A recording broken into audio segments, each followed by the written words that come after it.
το Συμβούλιο της Επικρατείας έκρινε αντισυνταγματικό τον νόμο Παπά. Είχα προειδοποιήσει προσωπικά τον κύριο Τσίπρα ότι με τις μεθοδεύσεις του οδηγούσε τη χώρα σε επικίνδυνες ατραπούς. Είχα επισημάνει ότι η χώρα δεν αντέχει να προσθέσει στην οικονομική κρίση και μια κρίση δημοκρατίας. Οι εξελίξεις δικαίωσαν απόλυτα την υπεύθυνη στάση μας. Η δε αντίδραση της κυβέρνησης στην απόφαση του Ανώτατου Δικαστηρίου συνιστά μέγιστο θεσμικό ατόπιμα. Επιβεβαιώνει την πρόβλεψή μας ότι ο κύριος Τσίπρας θα απαντά στα τραγικά αδιέξοδα που οδηγεί τη χώρα με περίσσευμα αυταρχισμού και αλαζονίας. Η κυβέρνηση εκθέτει τη χώρα όχι μόνο στο εσωτερικό αλλά και στο εξωτερικό, προβάλλοντας την εικόνα ενός αποτυχημένου κράτους που δεν σέβεται τους δημοκρατικούς θεσμούς του.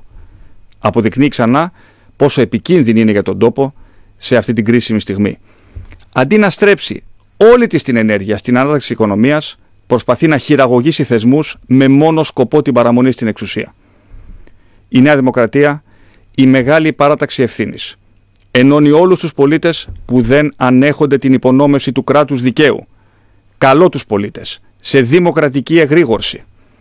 Είναι χρέος μας να αποκαταστήσουμε την πολιτική ομαλότητα και αυτό μπορεί να γίνει μόνο με εκλογές.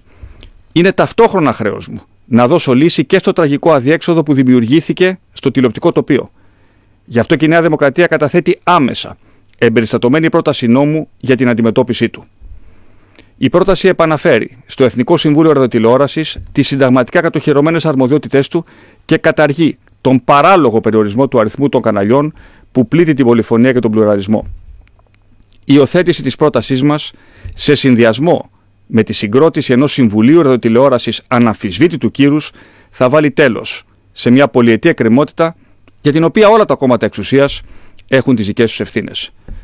Ο κύριος Τσίπρας ας αναλογιστεί έστω και τώρα τις ευθύνες του, ώστε να μην παραδώσει και θεσμικά διαλυμένη την ήδη οικονομικά ρηγμαμένη χώρα μας. Στους κρίσιμους καιρούς που διανύουμε, η χώρα χρειάζεται ηγεσία που να μπορεί να εμπνέει και να ενώνει τους Έλληνες, δίνοντας αποτελεσματικές λύσεις στα μεγάλα προβλήματά μας.